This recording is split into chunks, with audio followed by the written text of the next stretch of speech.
Well, if you're in college, then odds are you've probably taken out student loans. But what's crazy is that some of these loans don't go directly to the school.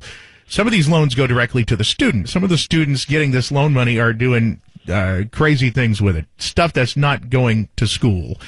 Clark, what are you seeing? What have you discovered? Well, I'm not surprised by this. About 41% of people out there will take some of this money and spend it on everyday type items and even some, frivolous items. And to me, that's not surprising. Like you mentioned, 18-year-olds, 19-year-olds having to deal with managing their expenses when they all of a sudden have a pretty good sized lump sum deposited into their checking account.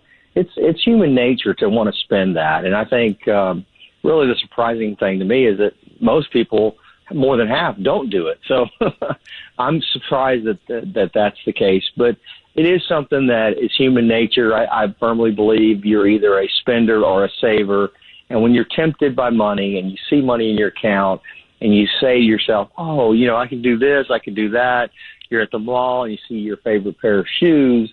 It really is a temptation that a lot of people have to discipline themselves. And an 18 and 19-year-old, you're just not, in a lot of cases, you're not capable of doing that. Now, what are some of the things that people are spending it on? I mean, I remember going on some road trips. Oh, yeah. Partying, vacations, cell phones, other living expenses, you name it, it runs the gamut. Like I said, if you've got $1,500 in there and your buddies are saying, hey, let's go down to the beach and spend the weekend, it's going to cost $200, you're probably going to do it. It's going to be a temptation for you. So I think it's a problem that most people have.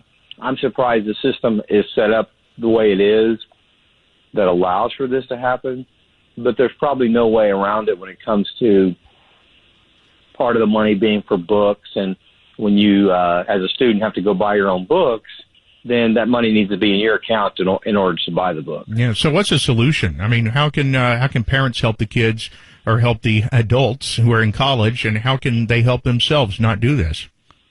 The only solution is, like you just said, the parents need to train and monitor and guide their children on how to look at money. And that starts when they're very, very young. It doesn't start when they're graduating from high school. It starts when they're very, very young that they need to do that. So it is something that parents need to be aware of and try to get done. All right, Clark Hodges, financial strategist, thank you.